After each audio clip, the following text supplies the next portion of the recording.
Awesome. Everything works more or less. That's good to see. All right, welcome everyone. This is technically I guess episode 2 of an untitled show. This is a CTL sort of talk show sort of thing we're going to be doing now. We're going to talk today mostly about the season review for season number 7, and also whatever else we can think of in the meantime. I am TB Ham, one of the admins for the CTL. With me, I have from Team Rival Gaming, actually just Rival Gaming, excuse me, it's Kaboosh as their captain. And then from CTL's NA squad, one of their players, Guluheend. And then everyone's favorite New Zealander, there's my dog, not my dog. His favorite New Zealander is Medical Puppy. Oh my gosh. He's been doing nothing for the past 10 minutes. And now as soon as I start talking, he's going to start barking because he's smart like that. But anyway, I'm just going to start things off. If you don't know what CTL is, this is a bronze through diamond team league. It's kind of set up as a pro league sort of style. We play a best of 9 every single week between it was 16 teams. We are down to 15 technically now. As one of them did drop out. We'll get to that later. But it's a good time. I mean, it's open to everybody. So if you are interested, go to chobateamleague.com. You can sign up and register there. Unless you're masters, then get Yeah, then get out. We don't. If you're masters, we don't really care about you, I suppose. No big deal. I'm gonna turn my mic down because I feel like it's really loud. Yeah, just go ahead and get into this stuff. Just start talking, I guess, a little bit about just the season itself. I'm gonna start with talking about. Let's talk about Group A. Just in general, how Group A went this season.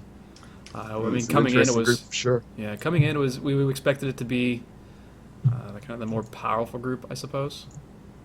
A stacked group. The stacked group with Group Lucky of death 13, kind of Unrivaled, Guns and Roaches, CTL, one of the CTL squads, CTL Team 6 squads. So the top 4 from last season were all in this group, more or less. But I mean, it turned out Unrivaled, Lucky 13, only teams in the playoffs so far. You guys have any thoughts about surprises from Group A? It's definitely kind of living up to what we expected, I'd say, with everything coming down to the line in the last week for who's going to qualify into the playoffs or not. And this last week of matches is going to make all the difference between all the teams. And there's still room for upsets to be made. For example, if Vortex got a win over UR, it would change how the seeding would work and would be quite surprising for UR to take a loss going into the playoffs, which could kind of mess with their momentum. Yeah, I mean, they lost last week too, so I'm sure they don't want to lose 2 in a row, especially to, I mean, Vortex, they've had a lot of walkovers this season. It's been kind of upsetting. They also went through a captain change, so it's kind of not surprising that they kind of fell back a little bit further than I was hoping. I kind of expected them to do a little bit better than the 1-5. Yeah, 1-5 right now. They had a couple of close weeks. They started out with a win. That was nice, but now they have to finish the season against Unrivaled, which kind of sucks for them, to say the least. It's pretty even. It's pretty tense right now. Holy shit. With this next week, there's 3 teams that could be in or out. That's pretty awesome. It's really going to be forcing Guns N' Roaches, Formless, and CT6 all to bring their A game this week if they really want to commit and try and get into the playoffs. Yeah, some teams are banking on people bringing their B and C game, though, for sure. Yeah, I don't know, it's kind of convoluted, but it's kind of not convoluted, how things can go down. Yeah. If All In wins, they're golden. That's all they have to do. They can win and be in, but if they lose, the only way they can get in is if GNR loses also, which kind of it sucks for them because they could be 4-3 and still be out, but their map score is just so terrible. They're at 4-2 and they have a -2 map score right now. So if they lose, since CT6, EU, and Formless are playing each other, whoever wins that match could be. So map score has priority over the just overall score? No, okay. Is 4-2 better than? Well, the thing plus is, map score? if All In loses this week, they'll be 4-3. Yeah. And if GNR wins, they'll be 4-3 also, and they'll be guaranteed to have at least +6 map score, because the lowest they can be is even for this week, and so they'd be ahead of All In. And then whoever wins between CT6, EU, and Formless will also be 4-3. That's right, because they play each other. So yeah, one yeah, of yeah. them So must they'll win. be at Fucking worst. awesome. Foremost would be -1, and that's still better than -2. So, yeah. All in, and it's really awkward. They could be, they're sitting in third place right now, but they could drop all the way down to fifth after this week. It's kind of depending on what goes on. It's hype. But it is Alloy. Yeah, that's true, but that's what I think is hilarious. If Alloy gets their first win this week, they could knock All In out. I think it'd be great. They've had a few players who have, well, the players who show up do generally well. Like honestly, their weeks, I think they lose most of their matches off of walkovers. Yeah. I know from the Lucky 13 versus Alloy week, all the players that we had that played, I think nearly all of them lost.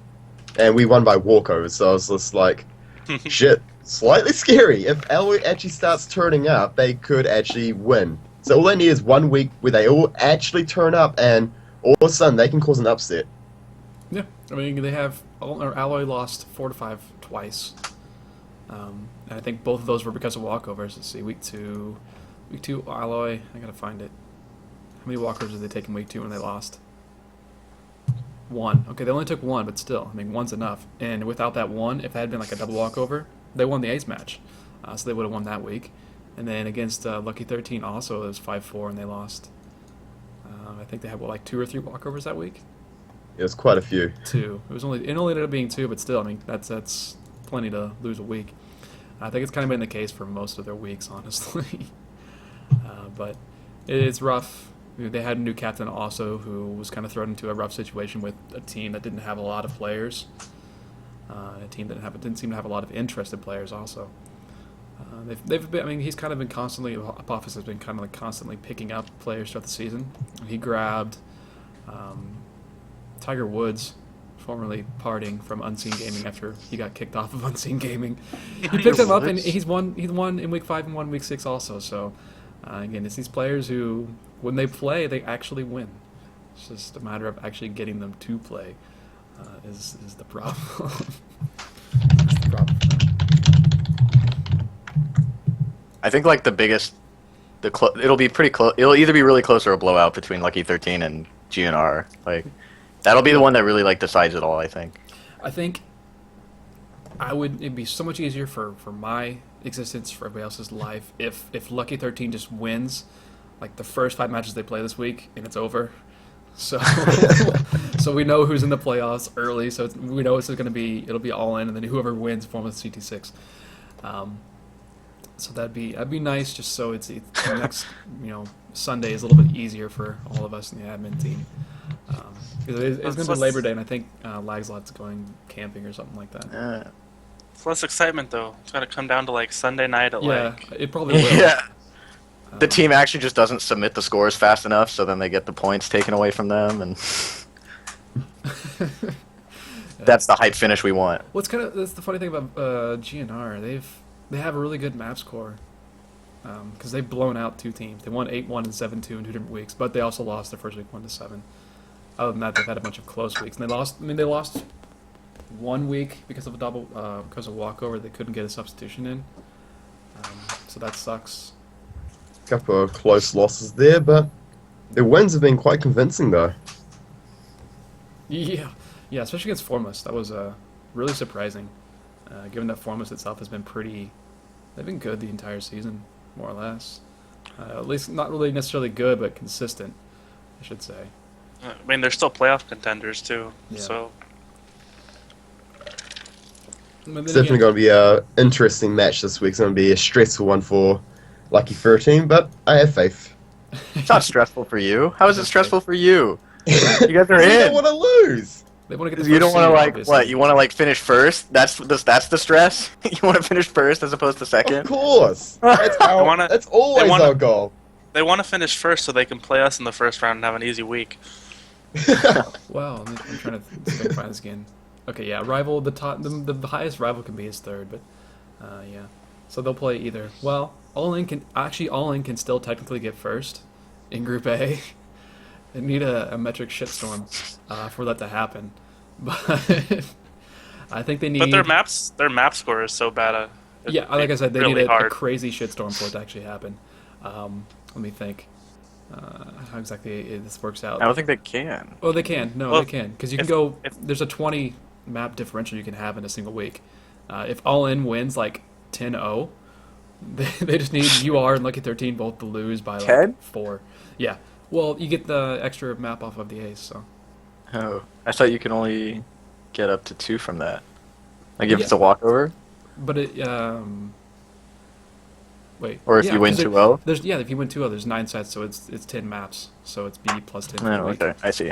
Math, And, right? and that way, if Lucky 13 and UR both lose and they get minus so much, however much, All In could still technically get first place, which would be, I think that'd be hilarious. Honestly, I want to see it somehow happen, but it's dang near impossible. I mean, Unrival's playing Vortex. They've given up a bunch of walkovers. As also this season, they've had kind of similar troubles. They've already said that dealing with a lot of players in Europe. It's not easy to schedule matches, but yeah, fun times Group A, to say the least. Yeah, it's a sweet way to Move on end the season. Yeah. Mm. Well, Jump into Group B now, I reckon. Group B was almost really fun. Almost. It was fun up until this last week. Yeah, it was really, Yeah. really close to having this last week be absolutely ridiculous. Like if Composite would have lost last week, CT6 could still have lost out of playoff spot. At being at 4-3, after being 4-1, 5 weeks in. But as it stands, we know who's going to be in the playoffs for Group B. Composite, Unseen, CT6, and Rival Gaming are all going to be in the playoffs. Now it's just a matter of where they end up seed wise.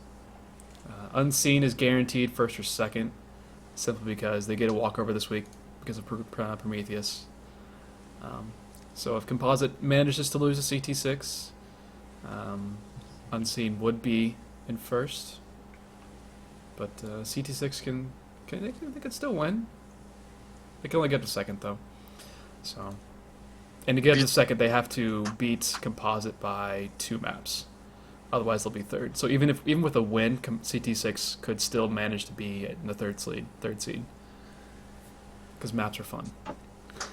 This graph is so confusing on the stream. Oh, yeah. I am just like staring at this thing, and Back to it. it's like one of Let me those go back to it. those like art. What are those called? The things that like go the wrong way when you like look at them different ways. Like, oh my god, what is going on? Oh, you changed it. I just changed back to it. Yeah, it's just plus or minus for the wins and losses. So like Unseen and Composite are both +4 right now. It's just through the week. You see a lot of this in like major sports. They'll like track it throughout the season. I'm gonna go find. I have to go actually get this sheet pulled up. What am I looking for? Oh, my bookmarks are forever away. That's why. Looking at it from the map standpoint is a little bit more interesting because it's a little bit more variance to it. Since there's just you can only go down or up 1 per week. It's so close to being like really symmetrical and like looking really tight. Like, do you see that? How like? Yeah. Yeah. Wow. Well, it's because there's 2 teams that are tied right now. Composite and Unseen are both at +4. Yeah. With Prometheus down there at -6 currently. They're -7. I'm just liking how Rival, they started off quite low and then it's been consistently going up, whereas most teams have kind of been up and down throughout the season.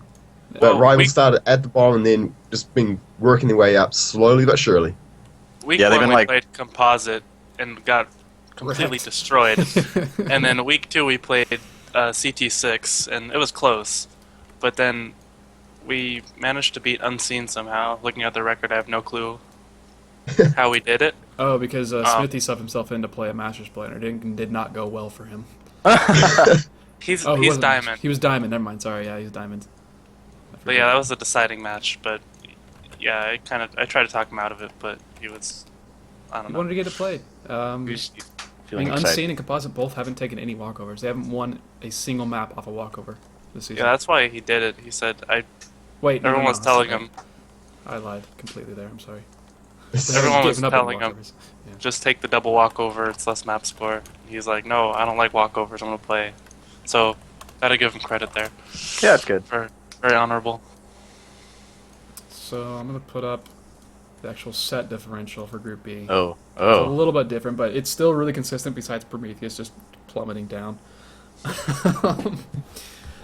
But it's kind of cool because I mean Rival is still pretty far down. In Bearsloth's, poor Bearsloth's, 2 and 4 plus 2 maps, or well plus 2 sets I think even still. It says maps on the left, but the graph is showing plus sets actually. Forgot to Okay. change that. What Well, happened this to is a Prague? little bit of an interesting one. Yeah. It's a little bit different. Group A is just kind of gross because Unrivaled went so far up Yeah. early They're on. back. They played really well. They're back. Interesting. Find it quite interesting how Bearsloth, they're above the halfway line and, well, 0 line, and Rival's below it, but yet Rival are in the playoffs. Yep. It's quite interesting how that It happens. happened last season too to somebody. I think I want to say it happened like it's kind of similar situation where someone had a much better map score than another team, but were left out of the playoffs. I'm gonna switch over to Group A for a second just to show that map one. Where was that? There it is. There's the sets for Group A as well. Oops, I still have formulas up. I took off the facts. That's fine. Sure, anyways, okay, you everyone's pretty You are- similar. There's a little more variance there. There's Group B has been so close the entire season, just constant, like straight lines almost. And then Group A is a lot of blowouts, and then some close games, but a lot of blowouts too. Indeed. You got Lucky 13, you are just hovering above everyone else, and then that GNR and CT6. No, that's, Yeah, GNR and CT6, they're doing quite well on map score. Yeah. Both of us just like kind of hit low and then slowly like raising their way up. Yeah. I think, who did CT6 verse? They versed us early in the season. I'm thinking you guys versed Unrivaled quite early as well? I imagine so. Since wait, no, that's not right. Wait, I'm stupid. I CT6? can pull this up real quick. Oh, we didn't play Unrivaled until, if you're talking about CT6, we didn't play until week 5. Yeah. Okay, so that's in the middle. It's probably I that was wondering, it. Because we were doing alright. We had like 2 losses at the beginning on EU, and then we had 2 wins and a loss. But it was really close against UR. It was 4 and 5. Like, Yeah. it was. Oh, yeah. It wasn't a blowout by any means. all inspiration, interesting. All inspiration has actually taken some good wins throughout the season to secure their playoff spots, which is quite nice to see. Well, they're not secured yet. They still have to win, or at least get help from Lucky 13 this week. They're pretty lucky to have our help. I know, right? I'm sure we'll be able to help them out. Trying to look. The EU squad. Yeah, we'll get there eventually. I was going to talk about that in a little bit. Get a little further in. Just think about other teams. Just anything to say about them. I mentioned this to Alex last night, and it'll show up in the bottom at some point on one of the facts. But since Lucky 13's started in the CTL, they started in season 5. They went 2-8 in their first 10 matches. Since then, they're 15-1. It's just Oh, boy. absolutely ridiculous. The comebacks, man, the comebacks. Comeback is real. So I'm looking at. I look at a team like House of Renegades, who didn't do so well this season, but they're 2-4 right now. They could be 2-5 if they lose this week. But Lucky 13 started off really poorly as well, and they won the next season. So In a quite a convincing fashion, so... yeah, hopefully House of Renegades will stick around for the next season. Doohickey, he's been taking over most of the captaining sort of stuff for that team. He's doing a pretty good All job. it takes is a little bit of fresh blood, a good amount of recruitment. Just get some nice players, recruit them in, and get the team active again, and all of a sudden that makes all the difference, and it can change a underdog team to a championship team, so Well, I know one of it's their, definitely worthwhile sticking around for. Yeah, one of their Diamond players he played in the first 4 weeks and won in the first 4 weeks. VOG, he promoted to Masters in week 4, so they lost one of those. And say like last week, if they had that guy able to play, they had a Diamond match that ended up as a double walkover. That's why they lost that week 4-4. If he's able to play, maybe it goes 5-4, and they're still in it, and they could still, with a win this week, get in the playoffs. But not the case, at least so far. So sad to say for Group B that, Bearsloth's, once again, just so close. So close. Not gonna So happen. close, but yet so far. Yeah. And Outset's kind of had the same situation. They had a lot of close weeks, and they're one of two teams that beat CT6 and A. So, and Oh man, dude. Oh my match was that was like the worst match I've ever played in. oh, yeah, that was the week that you lost them. Yeah. Oh my god, That's why it it took you till was this week to get your horrendous. fifth I had win. like nightmares. I watched the replay like with like Boss Taryn and some other people just like commenting on how I didn't have stim until like 17 or But- 19 minutes into the game.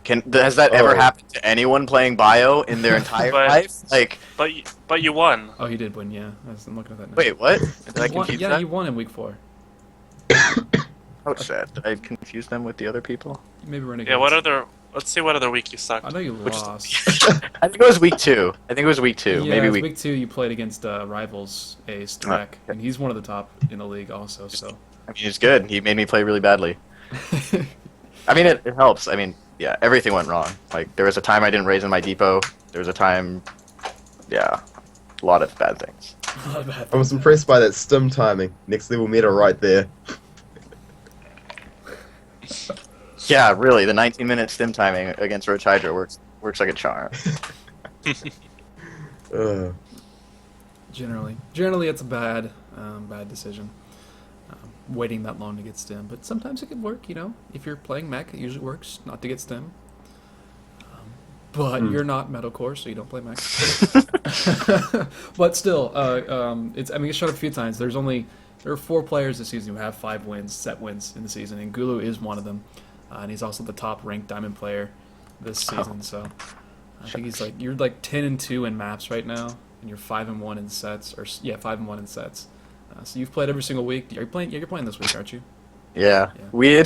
I didn't want to play like every week, and I don't think everyone wants to. Or, I don't know. I mean, it's fun playing every week, of course, but it's because we don't have enough people. So, and because of now like the new league with all the diamond stuff, it makes it even more complicated. Yeah, NA had. I know We had to transfer over. you tried transferring over NDM, but it was actually after the cutoff date, and Exactly. Yeah. I think Vesbor's one of the 5-6 captains you guys have asked us on Monday about it, but 5 or 6 captains. well, it's true. You guys have a ton of captains. One of our 43 captains. Someone asked us on Monday about moving We're a NDM democratic over to nation NA, of CT6. but, I mean, we made the rules strictly for CT6, so we decided not to allow it. But then, of course, we had to change the rules a little bit so we could actually have Prometheus players still involved in the league. Oh, poor Prometheus. Indeed. Well, I guess with One that, shipwreck every season. yeah. Well, I guess with that we can kind of switch over to talking about some things from the season itself. One of them being that Prometheus Gaming did disband back in week number 4, I think. I mean, gotta go look how many walkers they actually took. It was a lot, though. Yeah. I think overall they were like 18 something, or 8 and like 16 something. That wasn't that bad, like actual games played, but they had something like 20 walkovers. So they dropped out. Didn't sadly. that guy Master come from their team? Isn't he? Yeah, I've yeah. heard a lot of talk about Master. He's Um, he's good, right? Or something. He's 4-0. He Yeah. played 1 week for Outset, but he played 3 weeks for Prometheus, and he had 1 double walkover. In their last week, he had a double walkover because he had a bad situation of not really being told by his captain what was up. So, so he was 4-0, but he hasn't played since. Outset they had Prometheus last week, so he didn't get a chance to play, and I don't think he's in the lineup this week for Outset either. But yeah, 4-0. He came from Prometheus, and I know another player, Tool, I think came from Prometheus. He played last week for somebody, maybe House of Renegades in one. I can't remember who he played for actually. To go look it up. I guess it was. Yeah, it was. Oh wait, it was House of Renegades. But other than that, I don't think any players from Prometheus have actually joined other teams. I know one guy joined a team he hasn't played. Beyond that, it's been kind of crappy. So, I mean, situation where you have a community team, as Prometheus is, he's kind of handcuffed by the fact that it was humongous and there was no like centralized location for them. So they couldn't. He had no real way of talking to his players, and no one wanted to step up and help out. And Tyler was also really busy in his own life. I think he started a new job and was starting school again. So yeah, this is not working out. We're dead weight right now.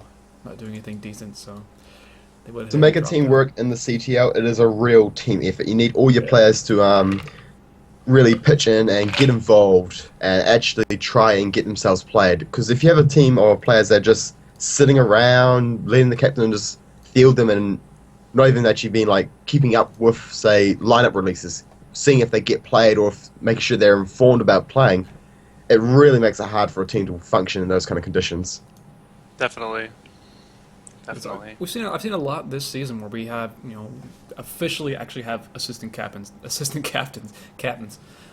season, which is different from previous seasons. I mean, they kind of existed, in previous seasons, but they weren't actually recognized and they didn't really have specific duties. But most teams have at least one or 2 or 3 people who help out a ton, and it's made things a lot easier, I think, for a lot of the teams.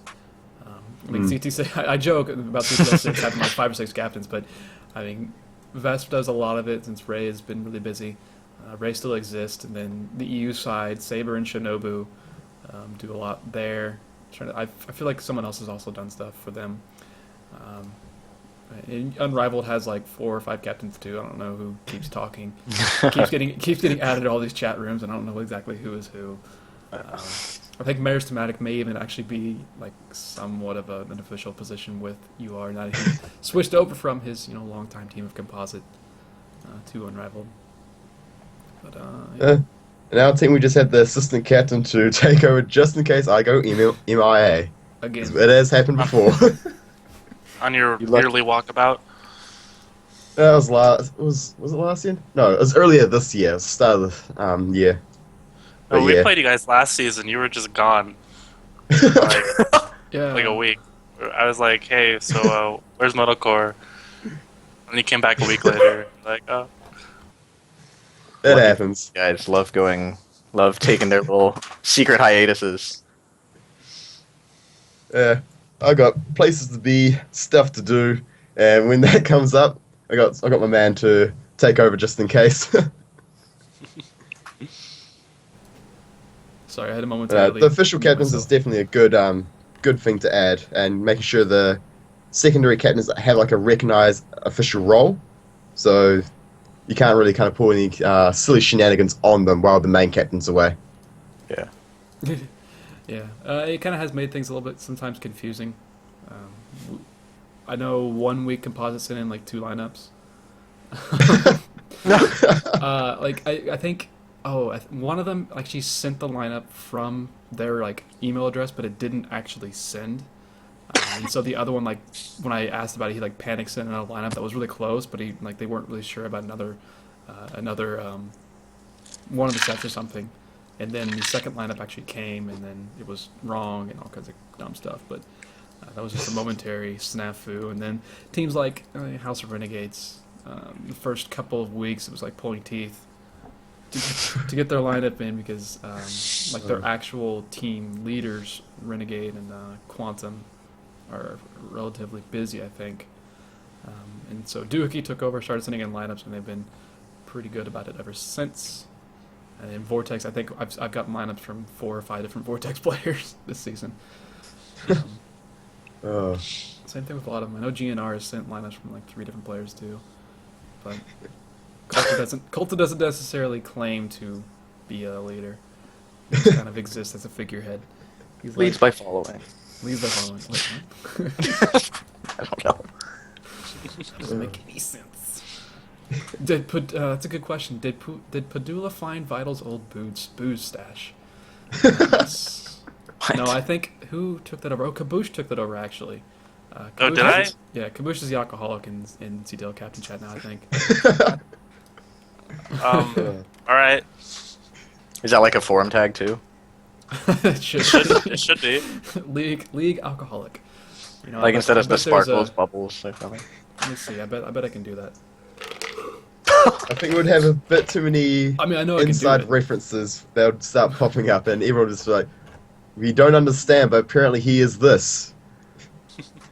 But I'm just curious. I mean, I'll take the farm tag. I mean, like that's cool. So now there's a bunch of different like images. One of them might be like a beer mug, but it doesn't seem to be the case. Shucks. The award system on the site is pretty cool. I'm really glad they added that. Oh, on yeah. the site. Super fun. Trying to think of just different things to add on to it. Like adding the 5-set wins thing was a start. It's like the only. It's kind of the only like non-special event sort of award we have right now. So trying to think of other awards to add that actually involve the CTL season itself. Could we give one to like the person with the most losses in the season? The Well, I'm worst player of the season I'm award. pretty sure Ninkazi wins that last season. Well, Yeah, he had like no.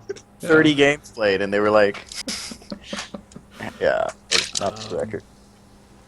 I gotta go find It that. now. could. I'm just trying to think. Maybe something like biggest, like based on your elo sheet, like biggest upset wins. So like whoever wins the Oh, man. game with like a biggest elo difference, but that would be a real pain to figure that Actually, one out. Not really, because I can actually just search through the ELO sheet itself, my version of it, and see can you where go the to- biggest number is. So But you'll have to go to the Huh. past ones, right? Because it'll matter like who has the highest ELO at that time against the other person. well, it still would it shows that. Like right now, there's a 19, there's a 20-point difference one. I'm trying to find who that is though.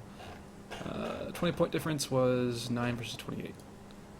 So Zakari beat Adam Wee from Alloy in some week, and that was the biggest point differential. Hmm. It got him 20 points. Oh, but he didn't actually beat him though. It was the second game of an ace set. He lost the other two. So that's why it was so big. So yeah, it would be kind of annoying to do, and it's I don't know. It is rough to figure that So out. it'll be interesting to see what kind of awards we can figure out and add to the site to really kind of give players like awards and stuff to demonstrate their participation in the CTL season. Yeah, not just for like winning X thing. And speaking of Actually, maybe add on like a veteran award for players who have stuck around since Yeah. like season 1, maybe. Yeah, that'd be sweet. yeah, like, like, certain you get it amount of for- seasons spent in the CTL, something like that. Yeah. So like a veteran award for say 5 seasons in CTL or something like that. Yeah, that's good. That'd be cool. 'Cause then you'd really be able to see straight away on the forms which players have been around for quite a while and which ones are newer. Newer, Yeah. yeah. I know like Robo Boogie, he's still around. He was original member. I'm trying to think of some other people who are still around. Like I think Maris has been around for a long time. I imagine. Wouldn't Kazi? Like I know I think he Guns was N' in, Roses. yeah, he was here in season 2. So I think I Ray don't was know. here in season 2. yeah, I technically I was here in season 2, but I didn't really exist in season 3 or season 4. So You took a hiatus, and, a little break. well, my Yeah, a team little. left, so Oh, my my team. team took a- left the league. We were like 7-1, and we left the league. Too good. Or You pulled a 7-2. Prometheus? It was Well, too easy. We left the league because we hated the admins or something like that. I don't know. I And was then he became. I was just a member. What are you sick sunglasses? I know the feeling. Enjoy. Kind of Proper. also speaking about site awards. Just wanted to quickly. It's an award on the site for the site renewal. People who donated for that. Thank all of those people. Anomaly from Rival, Bailmuth, Captain of Composite, Doc from Unrivaled, Don Jimbo from Unrivaled, one of the admins as well. Doomshy, I actually don't know what team he's on. I think it's Composite. I think he's Composite. KOLE from Lucky 13, Kaboosh, Rival Captain, LV Matterhorn, longtime player. I don't even know what team he's on now. Honestly, Composite? Is he on Composite? Yeah, he's on Composite. Matt the I Cat, guess that. Bear Slots Captain, Metalcore, Lucky 13 Captain, Nil, one of the Bear Slots Captains as well, then Kazi, Captain for GNR, Ray, CT6 Captain Sir Lags-a-Lot, one of our admins on GNR, Danimal, I think also CT6? I think so. Yes. Vash from Composite. definitely. I don't think Vash really plays anymore, but he still donated. It's cool. Yaki from Formless, our captain, myself, but I donated like 90 cents because PayPal took Just- money from the first just 2 wanted to be on donations the we got. list. So, like, oh yeah, I totally donated 90 cents. But Sir Lags-a-Lot and Kazi, they both technically donated to the domain name itself, the renewal for that. And then Kazi donated after we'd already gotten all the money. And there are a lot more people who signed up to donate, but just weren't fast enough about it. So I like the fact that a lot of the captains were all very forefront, up in front about donating right off the bat. Yeah. Kind of shows how the captains are really committed to the league and really want the league to keep going and all that kind of stuff. Can you still donate? Not really. Well, someone else asked me that. I can't remember who it was. Someone else asked me about donating. I think it was Fire Truck. Until we find another reason to need money for anything, we don't need any money. I guess we could. Oh, there goes Kaboosh. I guess we could just start for the next year, but I don't feel like I feel awkward about doing that. Yeah, I don't think it's a good idea. Yeah. So like, we're who just knows not what'll accepting happen. anything else. And if we have an issue, there's a problem with this call. Hold on while we try to get the call back. So I'm not sure if that's. Caboose turned off his webcam. Oh, okay, that's all it says. Whatever. Fine, Kaboosh. Hate us. Such a jerk. And of course, it screws up the cameras. Dick. I'll be in Kaboosh. I'll be a little bit over. That's okay. That's I'll be in 2 cameras. I'll put my hand there. Where is it? Nice. Oh, it's frozen. It's not working. Unless Oh, the it stream works. is dated. The stream's just being weird. Have we enough modules? Yeah, I mean, we could also bump up to the next level. That's like another. It's kind of silly though. It's like another. It's kind of $150 over the top, eh? Yeah, like we are really low on module space. You can only have 50. We have 47 right now, but we can find ways around that. There's some old modules that don't need to be there, still. I think so. Like Yeah. Prometheus Gaming, we don't need that module anymore. The old honors board is still active because I didn't want to kill it off yet. There's a few other things. We don't have a reason for money right now. That's about it. A lot of stuff can be just shifted over onto Liquipedia, kind of, as well. Yeah. People asked, like, the history page that I added. People have been asking about that. So I added that in. So you can see that stuff on CTL, or the Liquipedia page as well, but I feel like having it actually on the site is nice. Yeah, it's good. A little bit quicker access to it. But yeah. Oh, now it's all kinds of screwed up. Kaboosh, you are ruining my life right now. I don't even know how you add him. How can I add him to the call? I'm back. Oh, he's back. He's just automatically Hooray. joining in. Sweet. Cool. Camera Oh no, fixed. Yeah. it looks really weird on the stream. Well, it always. Gulu is now Kaboosh. Oh my god. We'll get there. So yeah. And Thanks. now, Again, thanks for Oh, no, everybody who it's did fixed donate. now. It was really nice. It was very quick and super painless. I think I made like 5 cents off of it, so thanks. Yeah. Mad profit, Corrupt- fat stacks. Corruptest There should- admin NA. Right. I think there should be an award for the person who has the most awards, and it just like always switches to whoever has the most. I think You have right to win now by 2. it would be maybe you. Yeah, I think I have the most. I think you. I've been there's- checking nonstop, dude. I think there's someone else who has about the same amount of words as you. I think Doc Yeah. has a lot of words too. Just Yeah, wait till Doc had a Dogecoin bunch. comes. I was just looking. If Dogecoin is a legit Fight- Yes, CTL it is. approved when it event, finishes. if that finals You're ever getting silver happens, for that one. You're only getting silver Oh, for that one, Gulu. oh, It's oh taking yeah, gold. yeah. Still an award. I'm the gold collector around here. We just have to wait for that to actually happen. Yeah, we'll Keep let being Miras do his off. thing. Hype it up. Yeah. I'm actually on this. I'll bring up a question that I saw in the chat though. What do you guys think about the season length compared to other seasons? Do you feel this one was short, or do you reckon it's just right? Well, I'm a fan of it. I like it that it's short. Yeah, I So- really liked it. It was I know. last season was too long. Yeah. Well, 11 weeks is just way. It's that's ridiculous. Yeah. It's. I mean, with 16 teams, having 7 weeks is pretty. I mean, if we did like a full round robin, a 15-week season, can you imagine trying to do that? It's like it's 4 months almost total with just the regular season itself, and then you add in playoffs, which would be absolutely ridiculous. Whereas at the moment, where was it? 8 weeks into regular, then 3 weeks into the playoffs. So what? That's nearly 3 months. That's about a good length for a season.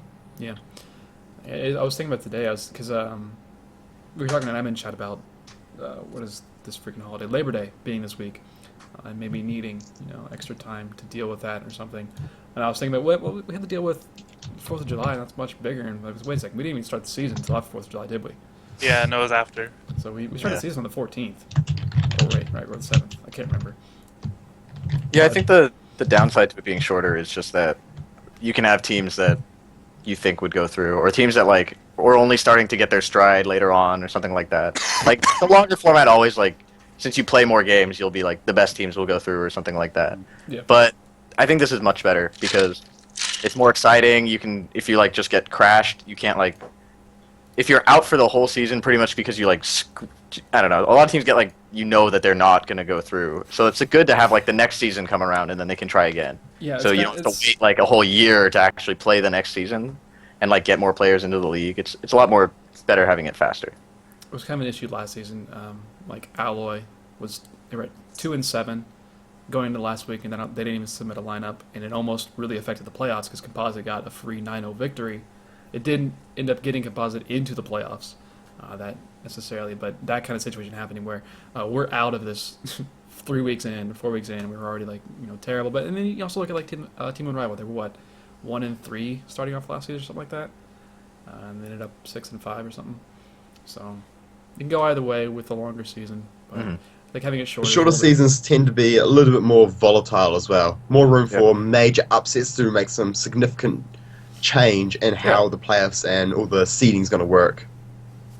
I think I can't remember who was talking about. I think maybe Yaki or Coulter, one of the two, were talking about since it is shorter and every single week matters so much, it's kind of harder to play.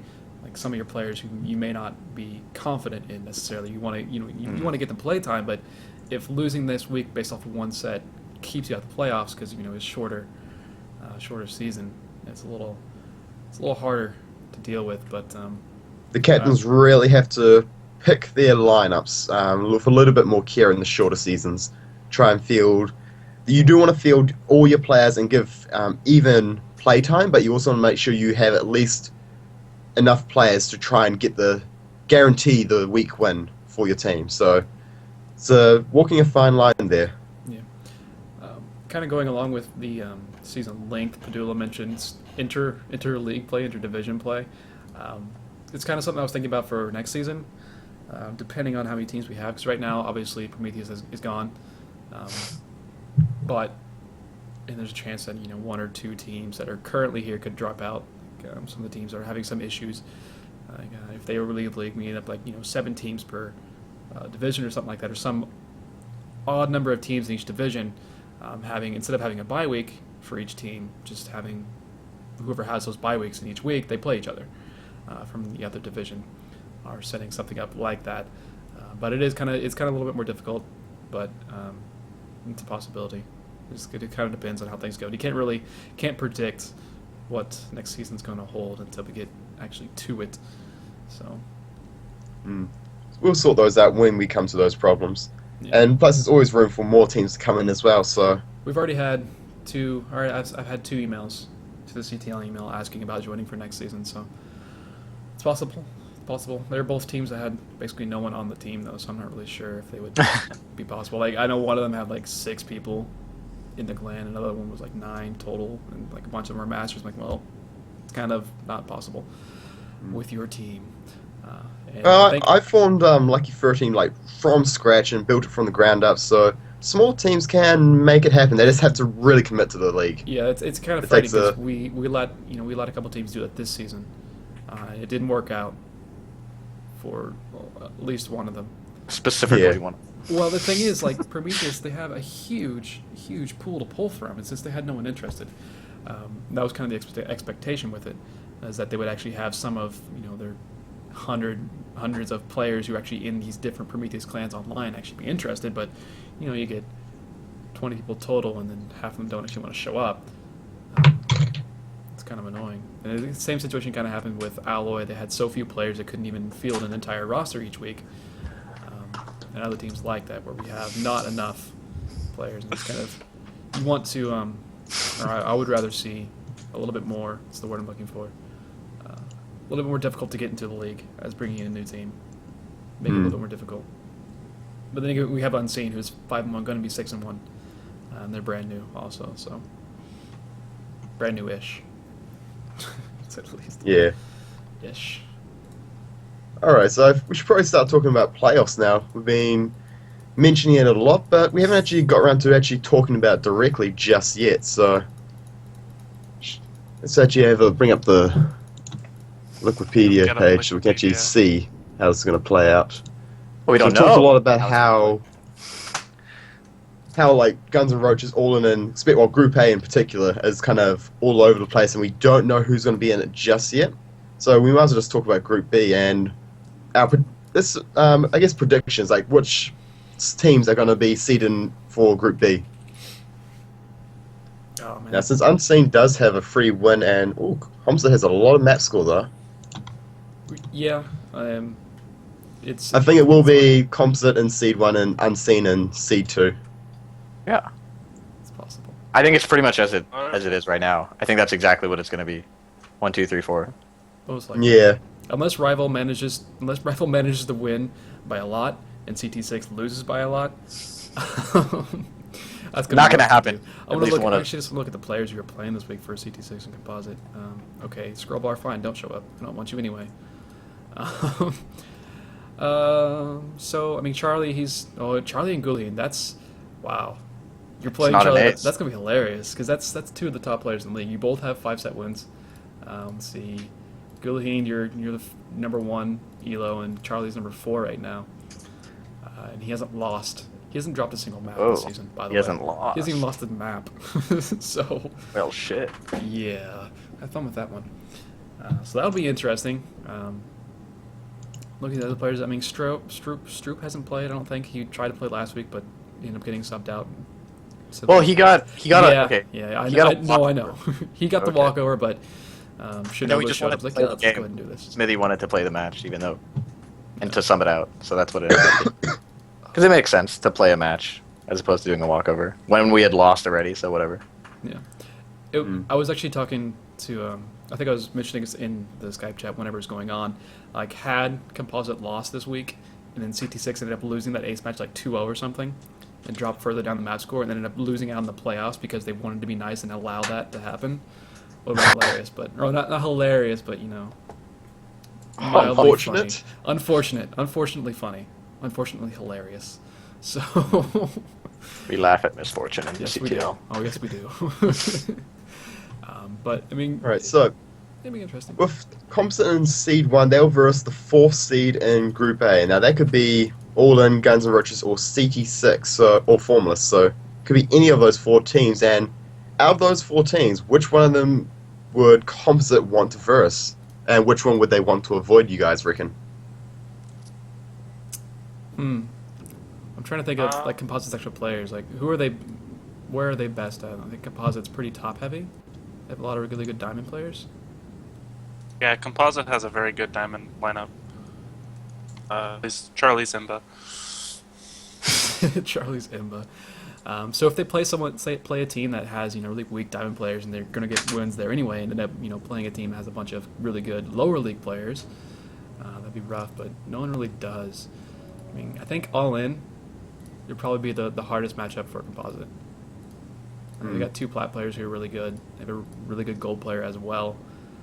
So Because all 4 of those teams look formidable opponents to verse in the first round of the playoffs. Yeah. so It's a pretty even like playoffs, just like all the teams. I think it's gonna be pretty tight. Hmm. I don't think anyone's gonna get blown up. I'll make sure You Lucky think someone's gonna get blown up? Who do you think's gonna Lucky get Birding blown will up? blow. Whoever we verse. It doesn't even matter what team. It's You're just gonna get blown up. Exactly. We're gonna make a mark. We'll splash and we'll make sure we go to the finals in a convincing fashion. Oh yeah.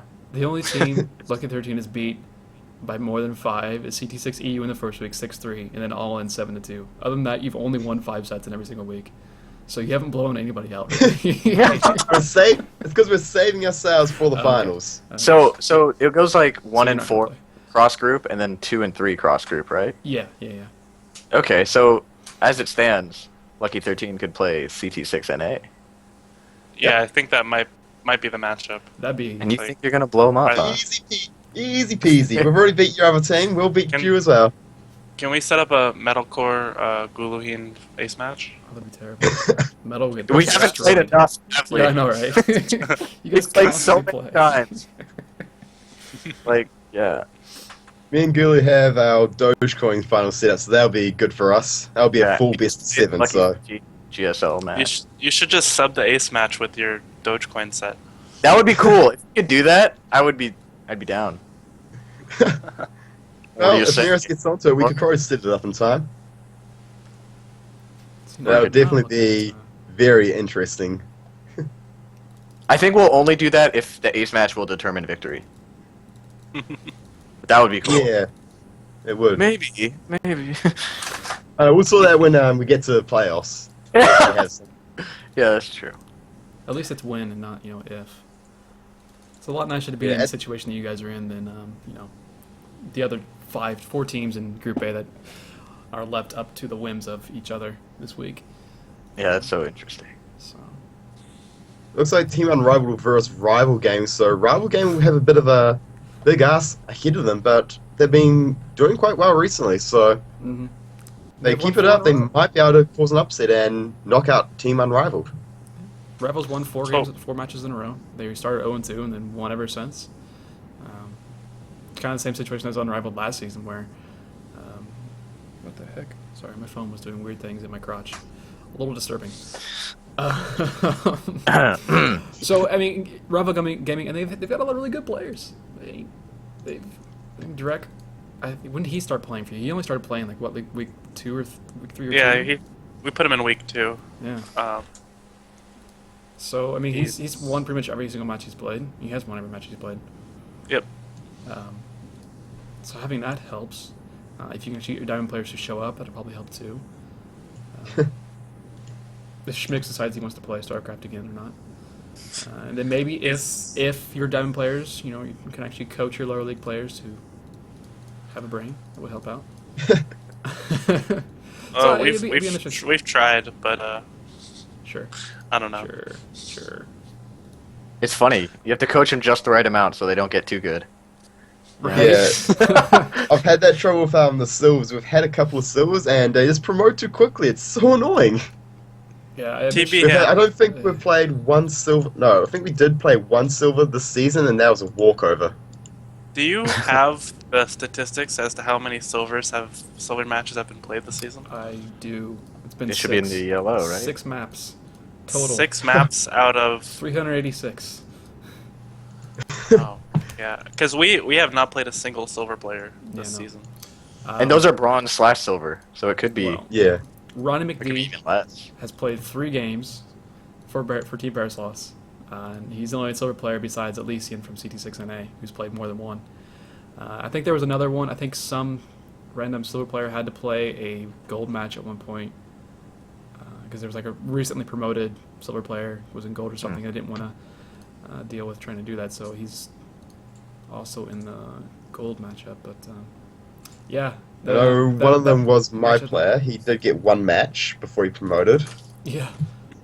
Stemcraft, when he played. I don't know who he played. It was Vortex. Oh, Alnius. Well, they've tried having a silver player, but it's a walkover almost every single time. It sucks. Silver players don't care. Yeah, Maguzu, I saw the name like yesterday about that, and I just haven't changed it. I changed it most everywhere else, but just not on the actual sheet yet. So I will change it now. Would help. My Twitch I'm chat just trying to isn't think loading. how things will look going into the semi-finals based on teams versus which teams. It's so hard to say though when you don't know who's 3rd and 4th in Group A.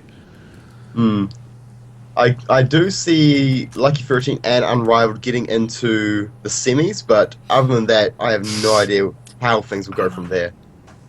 I don't know, because either Unrivaled or Lucky 13 is going to have to play CT6 or Composite.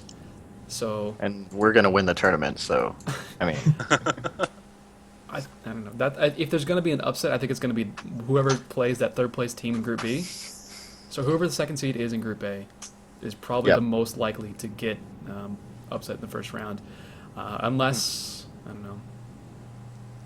All in, whoever they play, if they end up in the playoffs at least, because they could also end up in the 4th seed and still be in the playoffs. So If All In makes it, yeah, I feel like they'll definitely be 4th. And I don't know, Composite's a tough match. what if CD6EU makes it through in 4th or 3rd? Then we're gonna have we could have the CT6 finals we've all been hoping and dreaming for. What will happen if that happens? Like, do you think it'd be allowed? Oh, it's gonna be would- allowed, but it'd be really funny. It would be quite funny to see that actually. That's That right. kind of You gotta have quite the perfect storm for that to happen. I mean, CT6 has to make it in, which means GNR I has feel to like lose. it's the hardest part, just getting in right now, Yeah. because things have to happen out of our control, you know. First and fourth. That is the problem with Group A. Like a lot of the ways to get into the playoffs is out of control of those individual teams. It's all based on how other teams do in this week, which is makes things really hectic. Sorry, my brain isn't working. I'm trying to figure out where teams get placed again, and I can't do it in my head. Oh, it's just one. Well, forward. I know, but I'm just like, for CT6 EU and CT6 to be on opposite, to be sure to be on opposite sides. So the first place and third place teams are on the same side. Wait, shoot, good lord. Brain fart. Yeah, right. Why is this not working in my head? Would it be The like a two 1-4? first seeds will be in different brackets. You can think of it like Yeah. that. If it helps.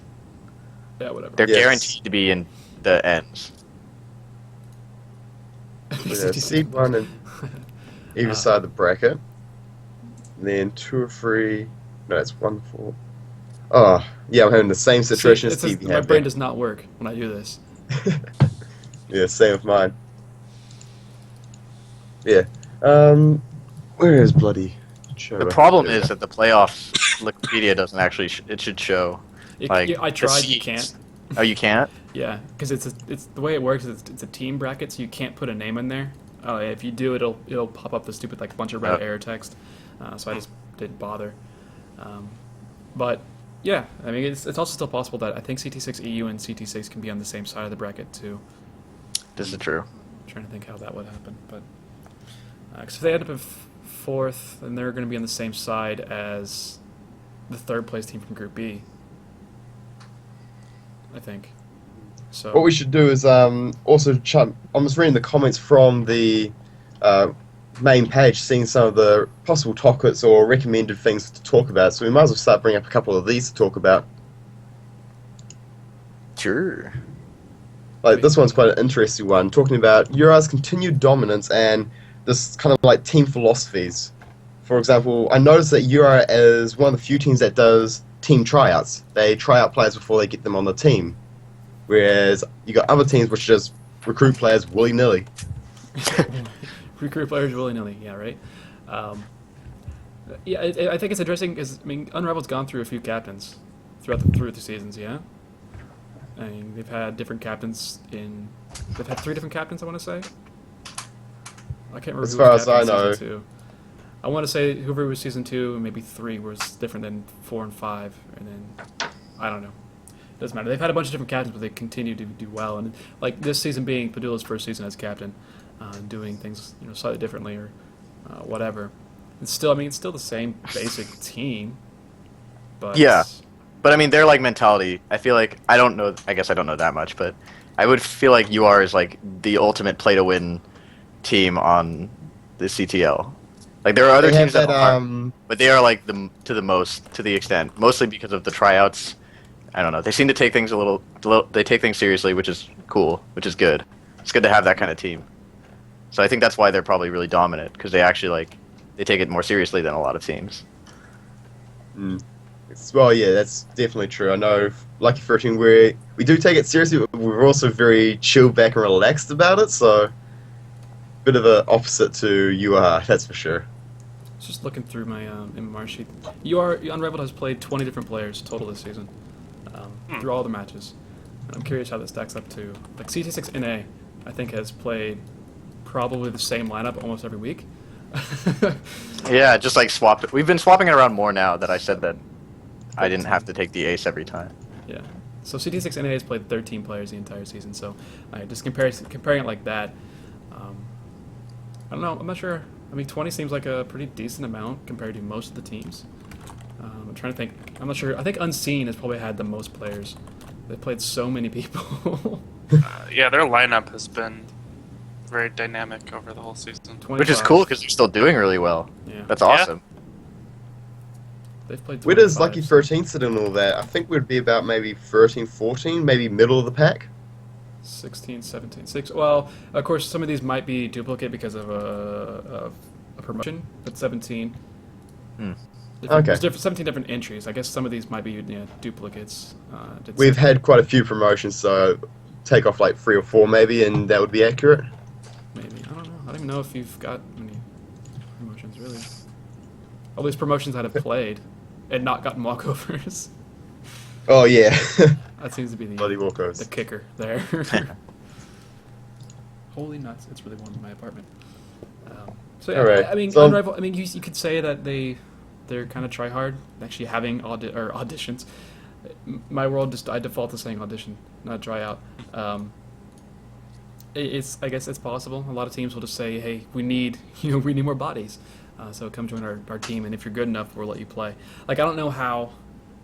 I can't say how other teams choose their lineups, but I remember when I was on Payback back in season 2, there were a lot of times where we had too many players who wanted to play this next week, so those the extra players would play each other to decide who gets to play.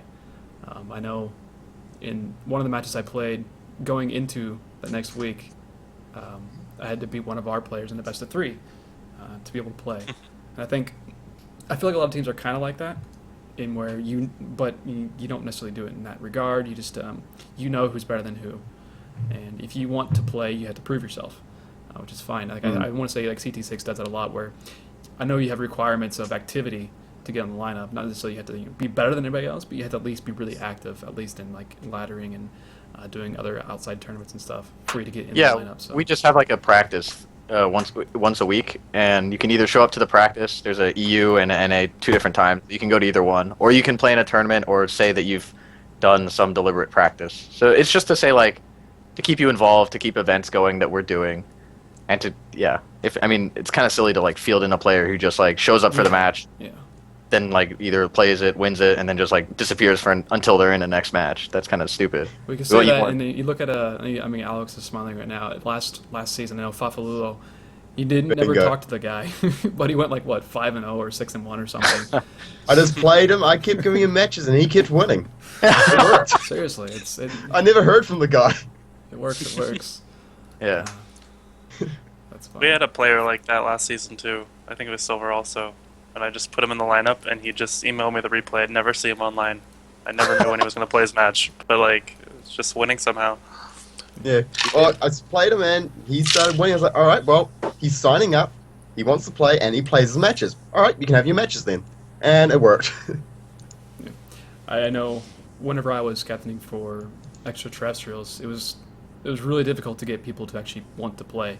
I would have to track down individual players every single week and ask them if they could play, if they were willing to play, which I mean generally worked out. But we finished second that season in the regular season. It was still like getting into the playoffs, getting people wanting to play in the playoffs was difficult. And I know there's plenty of teams that are like that, where it's you put them in hoping that they want to play, but you can't make somebody want to play, I suppose.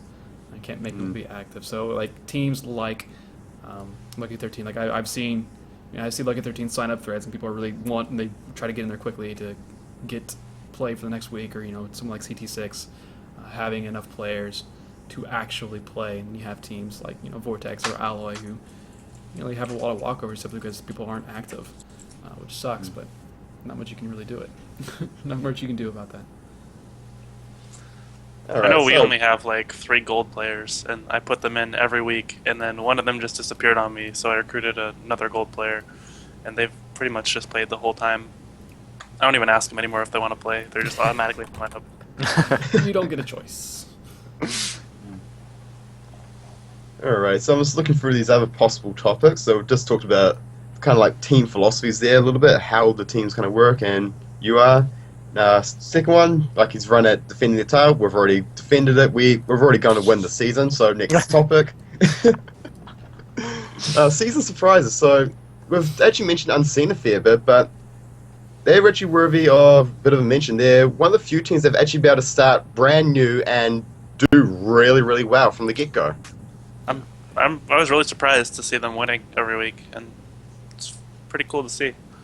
Yeah. Yeah, I expected them to do well. Like, I did pick them to get into the playoffs, but this well is quite surprising. They're doing very well indeed, and most teams, like Lucky 13, our first season was a bit of a bomb. We did not go too well, but we did come back. But to do this well on the first season, it's quite good to see. Yeah, I mean, Unseen. Their only loss was to Rival, and that was. It's funny because I mean they lost that week to Rival because Smithy would not accept a walkover, and he played basically a league up to make it not a walkover, which is fine. But you look at week 2 against Bear Sloths, the same thing happened. There was a player who was technically a Smurf by the league rules, and so his match ended up being forfeited, like on Friday or Thursday or something, maybe even Saturday. And Matt came in and they found a sub to play, and they ended up losing that match. So instead of taking the week for Bears loss and maybe being the playoffs right now, they ended up taking a loss. So you get that trade off where That's a lot of 5-4 wins, or Oh, yeah. that's a lot of 5-4s. Very close. every single one except for week 1 has been 5-4. It's really funny. And of course this week will be 5-0, but whatever. Doesn't count. It doesn't count. No. But yeah, definitely seeing that graphic there, just showing all the 5-4s, really goes to show why Smithy's always complaining about how close the weeks are. I think it's really like you're talking about him. I think Caboose was saying about the team doing so well. I think it goes to show that having a big roster really helps. They've got a lot of players, and they played a lot of players. Just having the options, being able to not take walkovers or have to scramble and find someone who may not want to play, always having somebody who actually wants to play and will actually practice for their matchup is a big deal. Roster depth is quite important in CTL.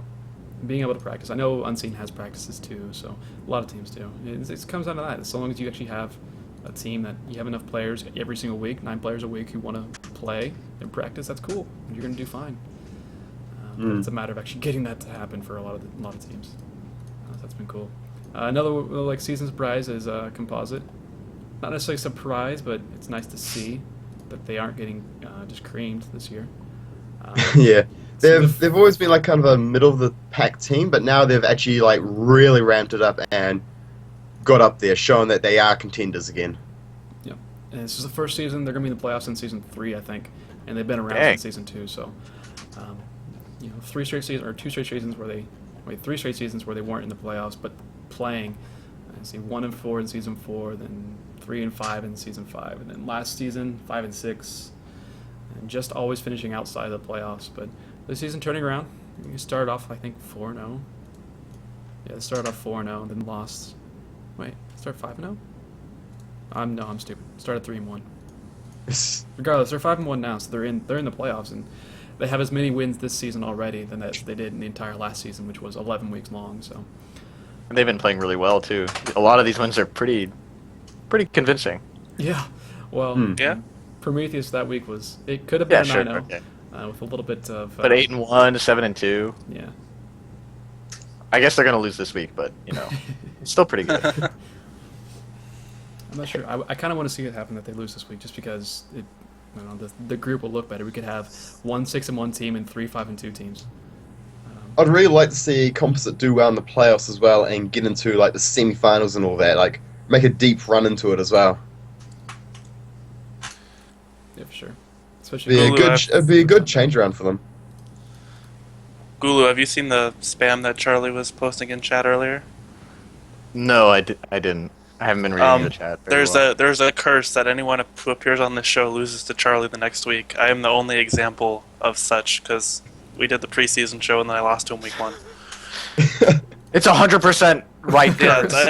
I mean, like you can't argue with statistics. Yeah. It's true, man. 100%. Oh, is 100% curse. Gulu going down, it seems. I'll just not show up because no.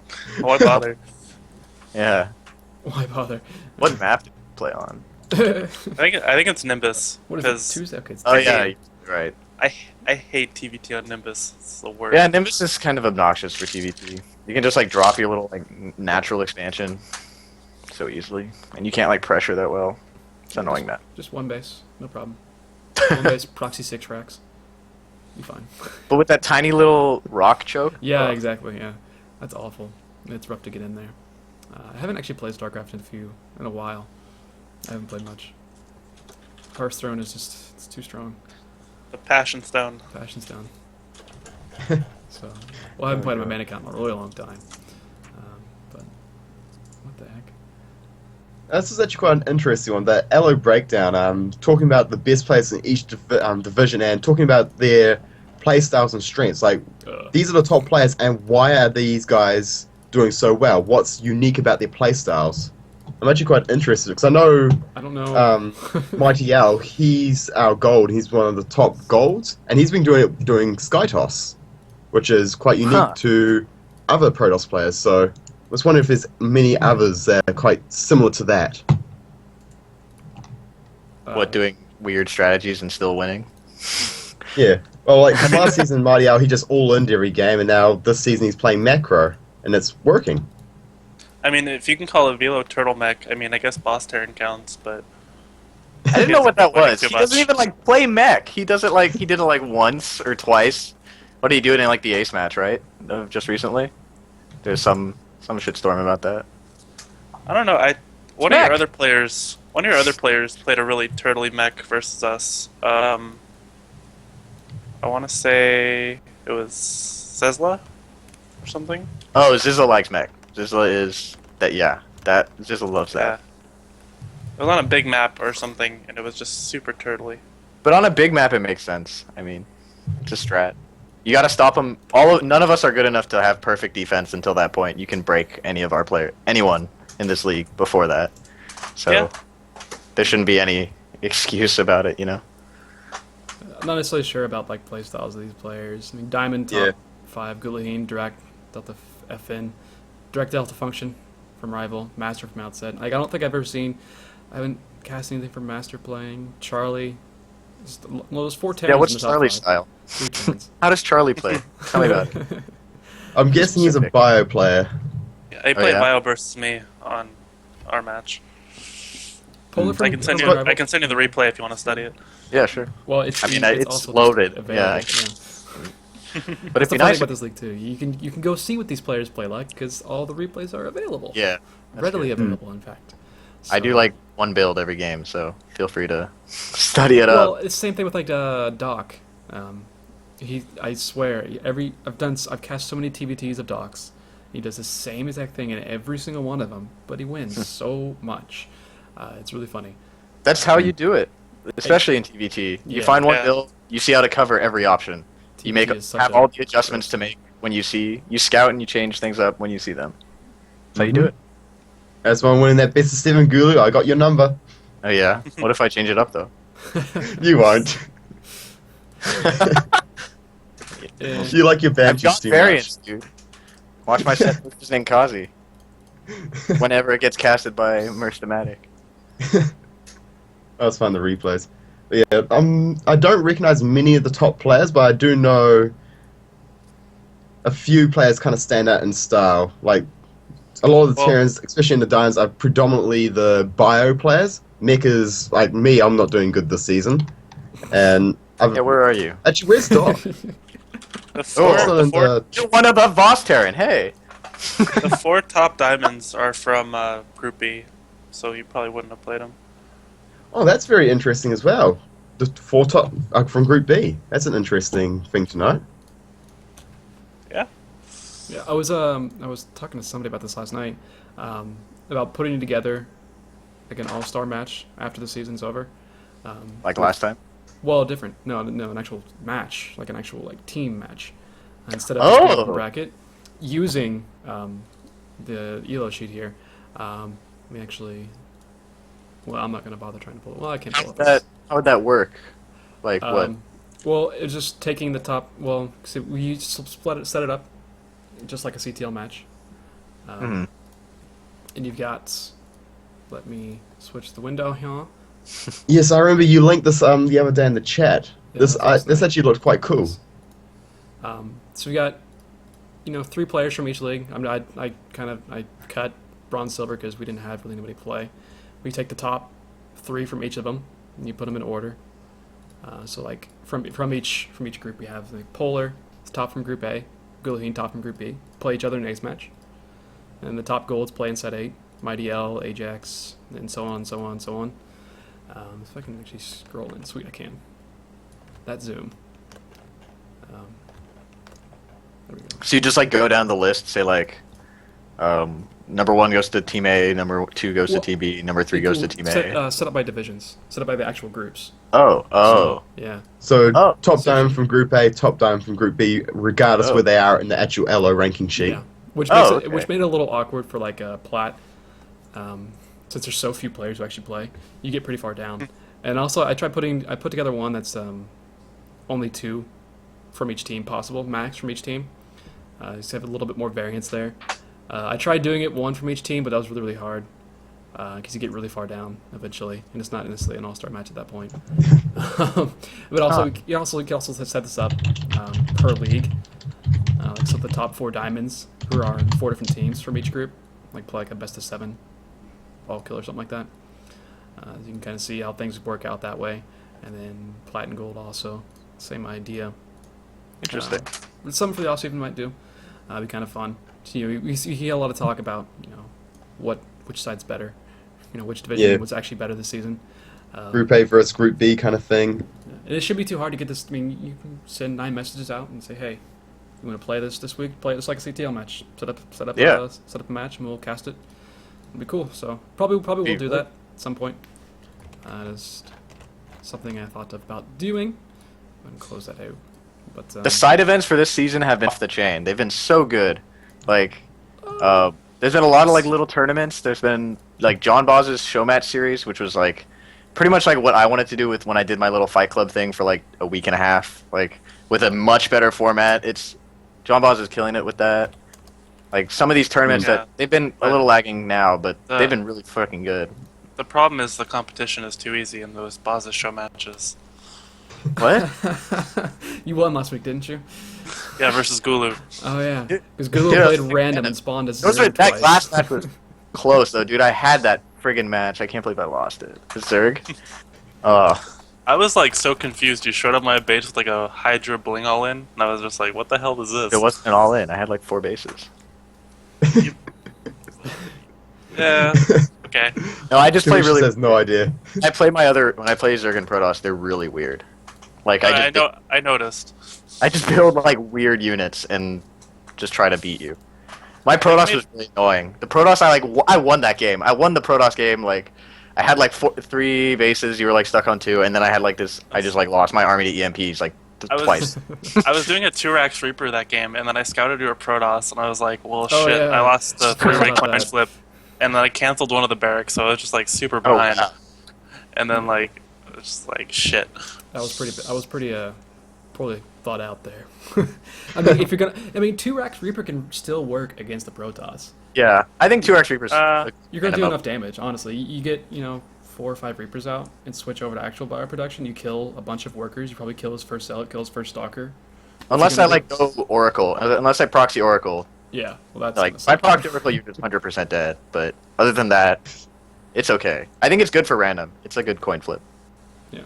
Yeah. You can also do it the all-in version where you go 12 gas, 13 racks, 16 racks, 17 gas.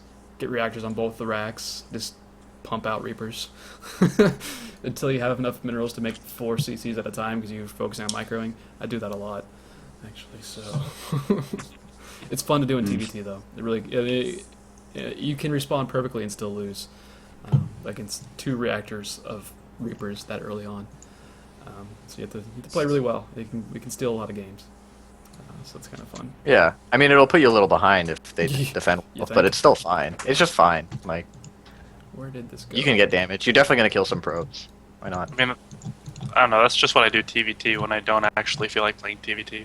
Exactly. I don't like playing TVT that often, so. No, but it's so good. I mean, I love TVT, but it's no very, one understands. very draining. It's so good. It is very draining. TVT is... If you don't have a build ready to defend like everything that comes at you, it is frustrating. It really is. You have to know how to make the adjustments. Yeah, definitely. Or else you'll just be hit by random builds and basically this build order losses will happen so often if Yeah. you don't have your build ready. And that's so frustrating. I know that from experience. I had a real bad TVT phase. Is that Bad phase memories. still continuing? Because I'm pretty sure you're still. No, playing dude, TVT. he's got his early game down. Oh, okay. That's really all it is in TVT. Get your We had a early game pretty good fixed. setup. We played in the our Lucky 13 GSL match just a few days ago. It was really tight. The first game was. I threw away that second game because I was like, I hate this map. I'm just gonna do some shitty all in. Yeah, and it was a shit. And that didn't work. But it was good. Long mech games. The best of 7 is going to be hectic. It's going to be crazy. Oh my god, it's gonna be so long. You're Your gonna frick mech, dude. You gotta break me if you want to beat me. Yeah, I know. Don't worry. I like watching people break themselves upon me. I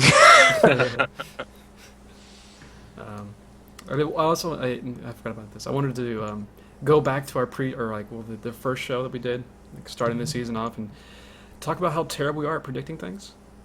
Oh yes, our predictions. I forgot about that. not even. I'm not talking about the playoff predictions. I'm talking about someone in chat during the first episode asked us about players to watch for.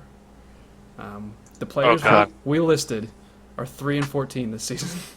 I remember my answer. I thought one of our gold players was going to be good. And he's like 0-4. lost. Yeah. Who did we? Yeah. Who are some of the people? I totally forget. Costanza and Aquila from Lucky 13, Indians from CT6 EU, Melting Panda from Rival, Resolution from Composite, Fafalulo from Vortex.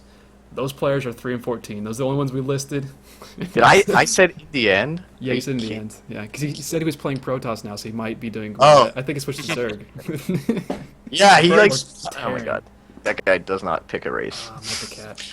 I think I might have made him quit Protoss because I beat him with mech in the first week. Oh yeah, dude. I was like helping him prep for that too, but he just like didn't listen to anything. He didn't retain any of the knowledge. Surprise. Yeah, so that was pretty terrible, predicting that stuff. But the group predictions themselves that we did weren't nearly as bad. Let me go pull that up. So for Group A, Metalcore said Lucky 13, CT6 EU, Guns N' Roaches, and Formless. So you can have up to 3 correct. So that's not bad. Gulu said CT6 EU, Lucky 13, GNR, and Unrivaled. So he could have all 4 right. Boom. You could have all 4 right still. Boom. You need a little bit of luck, but you could have all 4 right. Actually, that's actually pretty possible. I mean, if GNR wins and CT6EU wins, that is exactly what's going to happen. And all in loses, right? Oh yeah, all in has to lose too. Yeah. Kaboosh, Lucky 13, Guns N' Roaches, Unrivaled. Then you said Formless or Vortex, so I counted that as a half possibility. So you can have up to 3.5 of those correct. You can have all 4 correct, but since you said Vortex also, I'm gonna ping you a little bit on that. Ouch. Then I said Lucky 13, Formless, Unrivaled, and All In, so I could still be 100% correct. I could also only get 2 of them correct. So actually, yeah, I could only have 2. It's possible to have 2 correct. The Skype webcams are frozen. Really? I minimized Oh, the God. Skype window apparently. Frozen on a very awkward face. Yeah, it's not good for anyone. Skype's dumb. XP is dumb. Where is it? There we go. Back to this. So for Group B, Group B is a little bit more of a disaster. Well, for one of us. Kaboosh, you said CT6, NA, Bear Sloss, Composite, and Rival. So you got 3 of those right. Yeah. Guluheend said CT6, NA, Bear Sloss, Unseen, and House of Renegades. Jesus Christ, dude. So only 2 of them right. Well, I mean, House of Renegades and Bear Sloss both were really close. They're contenders. They both were 1 week away from winning, from being in the playoffs, basically. So that's there. Metalcore, pretty much the exact same. CT6, NA, Bear Sloss, Unseen, and or Rival, and House of Renegades. So you got 3 of them, but you said Unseen and Rival was the either or, so you only got 2.5 right. Yeah. And then I have Composite, House of Renegades, Rival, and Prometheus. So I was real wrong about one of those. Indeed. To say the least. But so we weren't too far off, really. I mean, especially Group A is still pretty up in the air. We could still have a lot of those right. Group B was a little bit rougher. I guess no one really thought Composite. Besides, I mean, Kaboosh and myself had Composite in. But other than that, We didn't have Unseen, either of us, so them going 6-1 is quite against what we all thought was going to happen. Compared to saying, oh, they might make it or they might not make it, to being maybe first place in the group. A little bit different. Yeah, definitely been a very interesting regular season so far. That's for sure. Yeah. Sure, the other things I have thoughts about. I mean, it's kind of early. This is the last week. We have 3 weeks of playoffs left. But anything about Season 8 you're thinking about? Well, the castings fell through this season, but that's mainly because of lack of the community not really getting involved in doing it. Like, I was supposed to cast 1 week, and then that just didn't happen. I've been busy. I've had other commitments. It's been kind of frustrating. There's been a lot of people who have signed up and just not done the cast they signed up for. I stopped signing up after I didn't do the first. I was like, well, I'm not going to get this done. I'm not going to waste time and sign up when I know I won't get it done. Yeah. I mean, a lot of people are going back to school right now, so it makes sense that no one wants to sign up now. Yeah. Malformed says he's going to cast CT6 and Unseen Gaming at some point this week. It's definitely something that if you want to try, definitely go for it. I mean, it is fun to try. Yeah. And if you want to play around and actually get some experience casting and do all that kind of stuff, then CTL is a good way to get that experience, to find matches to cast, and it gives you some good variance in the matches you get to cast. You get to cast a couple of good dime ones, especially the best of 3 aces. They can be pretty intense sometimes, and then you also get used to casting the lower level stuff, which is very different to casting high level stuff, I can tell you right now. Oh yeah, it's a lot harder. It is so much harder to cast when it's not Master League or above, honestly. You just gotta have such fun. a difference. I'd suggest people be more I don't know, excited and fun and just enjoying how bad everyone is, as opposed to trying to be analytical about everything. It takes 20 minutes for anything to happen in a gold game, that's true. It's a little bit more annoying. One person is just dead, and they're just wait. The other person doesn't know they're dead, so they're just waiting the entire game. Yeah. I feel sad for anyone who has to cast Mighty L's games. He's been playing longer ones this season, where he just sits back and just does nothing but builds Skytoss, and he just waits. That's hilarious. Well, I have Lucky 13 and Formless down as one of the possibilities for the match of the week this week. I might do 2 back-to-back casts, 2 back-to-back days this week, just to get those done, because they were both really cool matchups. So, and teams we haven't had on the stream this season. So, but please, if other people want to cast, talk to me and I'll let you do it. So long as you have a base level of ability, you can do it on the CTL stream. Otherwise, you can do it on your own stream, and I don't care. There's definitely people who stream these casts that do not have a base level of That's fine. Streaming ability. That's absolutely fine. It's just doing it on the CTL Twitch is a little bit. I would rather have some professionalism there. I think I'll start my stream with my half meg upload. I would highly suggest people who can't stream that well to record it and then stream the recording, or just make a video on YouTube. If you can't stream that well, it's a lot better to just record it, and it'll be so much better quality than it would be if you were trying to stream it. Yeah, because if you don't have the base requirements for streaming and you try to, there's just so much technical difficulties that go on during the stream, and so much lag issues that you have to kind of sort out. It's a real nightmare of a thing to deal with. Yeah, that was my issue for most of this season. Was I didn't trust my modem to do anything. I had cable techs here 3 days in a row, a couple weeks ago, and they finally replaced my actual modem, and now everything works magically. It's just pure magic, right, guys? It's not exactly what I said 3 months ago to them. So there's that. So you got it all fixed? No more. Hopefully, it still drops out sometimes, but it's a lot. It actually fixes itself quicker. With the old modem, I had to manually unplug it and plug it back in for it to actually catch up again. It's just an issue of they changed their systems, and the modem I had and one of the outside things I had didn't work with it anymore, really. So every time it tried to update, it couldn't do it.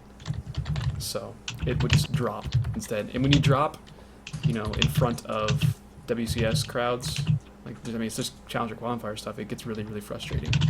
Or what I was doing, casting my tournament stuff, and I dropped 3 or 4 times in a single cast. I'm like, okay, this is really stupid. I'm really annoyed, so I'm done. So I didn't cast for a long time. So there's that. But yeah, if people want to cast, please just do it. There's no reason not to. And let us know so we can actually get it put on the website. I mean, and ask around, like, just post in the shout box if you need a co-caster. I mean, Yeah, people totally. are willing to help out. A lot of I people think are always ready to jump in and get involved, even if they're not the ones to kind of get around to organizing it and all that kind of stuff. Great way to get involved with the community too, if you're like just want to be more active. Yeah, that's another good point. It's a really nice way to get involved in the community, especially if you cast teams that aren't your own. And it's a way to interact with the other teams, learn about the other teams, and like get to know their players as well, which is quite nifty. Everybody likes seeing their matches cast, but there's so few people who actually want to cast.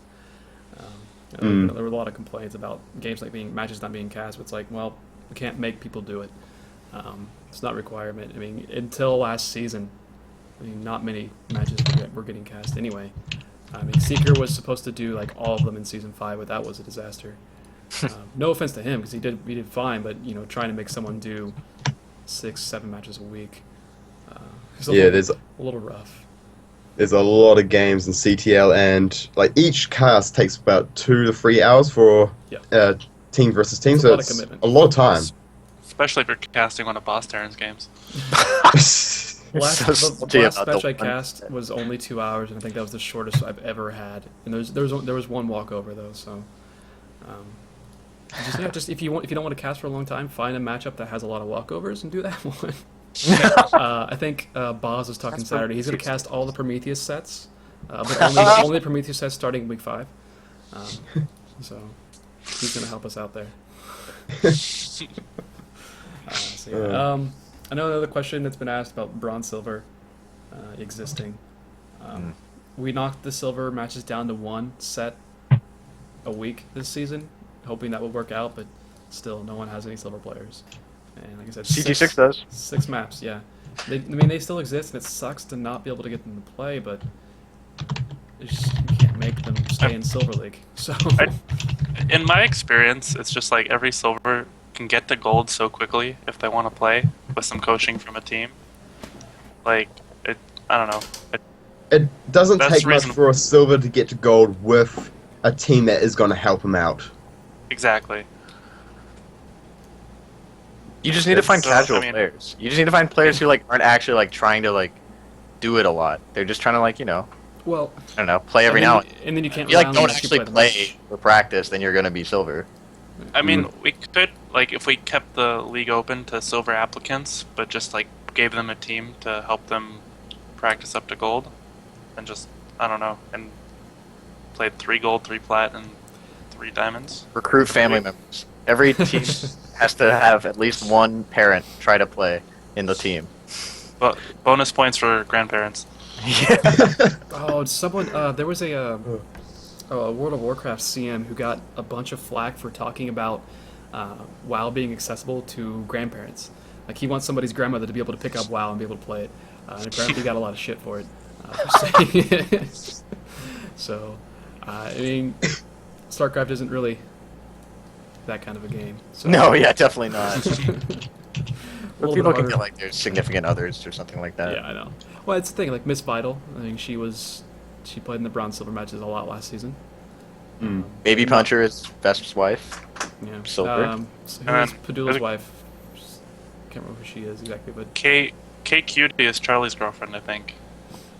I don't think. We got in Lucky 13, Martial's my brother, so that's another one there really? as well. Yeah, I But I know organize he's- all his matches for him. He wins a lot. He's a lazy Yeah, you son of a just bitch, play him so I have to for do him. all the work. You just play the matches. Which is why you got a double walkover in last week, 2 weeks ago. Yeah. Yeah, well done. Which is funny because if that had turned into just a walkover, had he actually contacted him, you'd be tied with you are right now at plus 14. Yeah, it's a bit of a bugger, but oh well. I know the rules a little bit better now. Yeah, it came up a few weeks prior to that, but it ended up not mattering. So, Mm. yeah. It's one of the things. Players have to actually contact, not their captains. Mm. How you doing, Behemoth? How you doing? It was a fun couple of days. You know, it's good to have like family members and all that in the teams because they're a little bit more easy to contact and like kick their asses into gear kind of thing instead of like mean, just if they're some like random. If they're like your brother, if they're like your, if it's your uncle or something, like I don't think you could really kick his ass into gear. Frank, come on, get in the game. We have to practice this week. What the hell? Depends. If they commit, some of them can be Yeah, that's quite true. energetic about it. Indian's dad plays StarCraft. We could maybe get him in. He's like gold or silver or something too. Oh man. But yeah. But like looking forward to season 8, like thinking about trying to get gold or silver players and actually making that a match probably isn't going to happen. I think it would be better. I think Yaki said this a few times. Is actually you play a silver if you have it. Like you have to play a silver if you have it. But if the other team doesn't, then it defaults to plat game rather than trying to sub a diamond all the time. Because I mean plats do exist, and it's not like Yeah. they're really far down, and they're the only ones that don't have 3 matches in a week. So defaulting that to a plat rather than just a random wild card figuring out each week would be a lot better. It'd be easier. Yeah. I think it'd be easier on the captains. You just say you send in a plat player or you send in a silver player, and whichever one matches the other team, we use that. So that's a possibility, I suppose. Yeah, I that makes a lot definitely of think having sense. the free setup would be quite nice for CTL. Yeah. And it's quite between like because that's gold, platinum, diamond. So yeah, we're still open to like the kind of like bronze, silver, gold kind of range. But as soon as you get into CTL and you get into a good team, you're going to get up to gold. You're going to promote, and you will get good. Yeah, it's I think it used to be there were a lot more the lower league players just simply because the game was newer, especially like in the first seasons of CTL. I mean, I think it was only bronze, silver, gold even. The first season, second season they added plats. I think that stayed there for maybe the third season as well, and then they finally added diamond players. So it's been steadily increasing, and then the game's been around so long, and just so few players exist at the lower levels who actually want to get involved in this sort of thing. Of course, we had very long discussions about this in the admin channels, and then the captains themselves, and that thread that Padula posted at the beginning of the season, or Lord, people out in the hallway makes my dog bang. Hey, dude. I think one of the only problems with the replacing it with platinum, because it makes a lot of sense and it works really well because if both teams have silver, they got to play, and otherwise platinum. But then it kind of enforces that you don't have to get a silver player. If you don't have the silver player, or if the silver player's not around, you can just get by without it. And I mean, it's hard to find new players, but I don't think people actually really recruit on that many things like Reddit or Team Liquid or things like that. Like it could probably happen. It's probably not. It just requires a lot more effort for sure to get active silver players, but it could definitely. I don't know. You could get one maybe. Definitely. It's not perfect. Is what I'm saying. Yeah, there's no Yeah. real good way to go about it at this point. We made it through the whole season without a silver player, so Yeah. The plays. It sucks. I mean, I don't like it necessarily. Like, I'd rather we have be able to give silver players a chance, but they don't exist. So what can we do? And you said they come in and they promote pretty much immediately, and then they're back to the same problem. we had one for the first 2 weeks, and then the first 2 teams we played contacted us about subbing, and I didn't know how good our silver was, so I said sure. And then the third week he promoted, and then I was the one asking for subs. So Yeah. Pretty much everyone just has. kind of a headache. So it's how it's gone. It sucks, but nothing we can do. Nothing we can do at this point. I think we've managed to cover most of the topics that people have wanted to hear about, though, which is quite good. It's been a long episode, definitely longer than our last one. A little bit, by an hour So- almost. Are there any questions? Should we? Yeah, I'm asking if Yeah. she has questions or not. If you Should want we to do predictions for who we think is going to win the whole season? Everyone's just gonna Yeah. say their team, except for Kaboosh. Well, going back to how we predicted at the beginning of the season, I made you guys say not your own team. Metal said Guns N' Roaches, Gulu and Kaboosh both said Unrivaled, and I said Formless. So all those teams are still possible. But looking now, like who's your favorite team from Group B, Kaboosh? Besides Rival. Sorry. Besides your own team. I'd probably say Composite. Yeah. Guluheend, how about you? Besides CT6, who do you think's gonna win coming out of Group B? Yeah.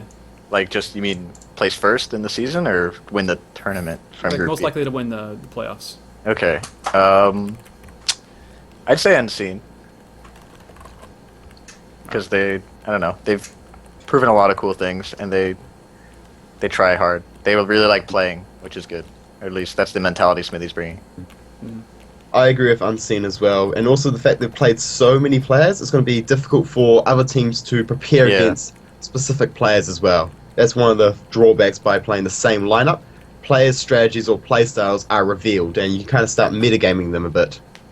Yeah, you can even like set up your lineup to say, well, this guy gets played here almost all the time. It's like putting Guluheend in the ace match all the time. It's like, well, Guluheend sucks against this kind of playstyle, and this person plays it, so we're gonna put you here. I don't think that applies. So that's a possibility. But I mean, you have to. That's a lot of progression stuff. But yeah. But then you can metagame that by saying, well, I have a lot of games out there, so I can just do something different. Don't the think meta I do is that. real. The meta is real, and I would say the same thing. Unseen, I think, is the strongest team coming out of Group B. So Group A, Kaboosh, who do you got? I'm still gonna go with Unrivaled. I think they just have the best, like the most diverse lineup, and Okay. like they're starting focused. I'm going to Top say or Lucky bottom. 13. Cause Good on ya. Have faith. Metalcore's gotten better. Metalcore's got definitely more well-rounded now. Before he was kind of like a gimmicky mech player. Now he's becoming more solid. Hey! No, dude, it's totally true.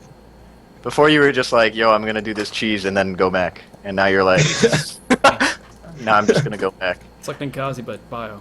Yeah, and then Koali's really good too. I was playing a couple games with that guy. He's really good. Yeah, he's a real good practice partner. Yeah. So my pick would be... Well, I don't want to pick Unrivaled, and I can't pick myself. I'm don't going wanna to say... Now you risk picking a team that won't even make the playoffs. Yeah. Exactly. I'm going to go with Guns N' Roaches. Uh-oh. That means they're Guns N' gonna Roaches finals between me That and... means they're gonna beat they're you gonna this week. forfeit against to let him in. Forfeit I the have a really week. gut feeling about them. They'll find a way in, maybe, somehow. But that I means mean, it they're gonna beat depends you on this you. week. Yeah, that's what that means. That's all that means. If We'll they beat see. you, they get in. So you, yeah, I'm still If gonna, they win this week, we gotta start the conspiracy investigation. right? exactly. Right. I'm still gonna go for Indeed. Dark Horse of All In. They haven't lost by a large margin really, ever, and they've got a lot of good players, individual players, in different levels. So I think They're definitely good. They're one of the few teams that actually beat us last season as well, so... definitely a strong team. Definitely one not to underestimate. Yeah, for sure. Awesome. So again, I don't know if anybody has any more questions in chat they want to ask us. We have been going for 2 hours now. Well, this call has been going for 2 hours. I guess the show's only been going for an hour and 50. Let me check. Yeah, but it's been quite a lengthy one. We've done a lot of talking about all the kind of things, which is quite good, but Oh, thanks. I think we've managed to answer most of the questions as the show's kind of been going on. Yeah. I don't know what else they can actually ask about anyway, so whatever. We'll see. I mean, this is last week. I don't think any match has been played at all No, this week. I play tomorrow morning. What about you Yeah. guys? Anyone I tomorrow? play Friday. Yeah, I've got a Okay, couple of Friday guys night. scheduled for tomorrow and Friday, Saturday, but other than that, I haven't heard a thing. All right. It's gonna be a fun week. I'm stoked about it. The pressure will be building up and should be quite interesting to see Shoutbox, I reckon. Should be quite interesting. Admin's might have a bit of work. I deleted it's not so a- many messages the other day. Oh my You just have to gosh. press an X. It's really not that hard. It's really annoying. It's not a Chobo season until we write it in the shout box. Awesome. Anyway, gosh, no good questions, no real questions. So, gonna go ahead and wrap up. So again, thank you to all the people who have shown up and joined me today. Metalcore, Guluheend, Kaboosh, 2 captains, a random player. Very good player, and you're not a thug. You're not Darth Vader this time. Wait, you didn't find any other toys, Metalcore? Gross. Couldn't be bothered. They Wobbly require me taking my sausage. headset off. Wobbly sausage. I am TBAM. Thank you for watching again. Maybe do this more often, but it's all dependent on we have time to do this sorts of thing. And If CT6 wins, we all have to buy CT6 shirts and wear them for the final show. Yeah. Not gonna happen. Oh yeah, that's right. I remember. I actually made a bet with my teammates, Lucky13, and I told them if we win this season again, I'm making us shirts. So that is out there. Well, it's a possibility. It's a possibility. Indeed. Ignore your It's not yes, too Tim. crazy. All right. Anything else from you guys you want to say quickly at all? Well, other than we're getting shirts because we're gonna win. Other than that, not much really. Cool. I'm We tired. are the I'm champions. hungry. We need to get the Queen theme song going for us. Queen theme song. Whatever. Anyway, that's You don't know it. I'm tired of listening to metalcore and not make any sense. Thanks for All right. watching, etc., etc. Please, if you're not involved with CTL, go sign up choboteamleague.com. People Yeah. below masters, you're always welcome. Don't care what league you're in, just come hang out and play. And If make you're sure to follow this masters, you channel. can still troll the shout box. Totally. Follow this channel. Cast on here a lot, so there are casts on here most of the time. We always have content coming up, so do pay attention. Of course, with the playoffs coming up, probably more active with this channel specifically. Again, that is going to be it. Thanks for tuning in. Thanks for watching, etc. Goodbye.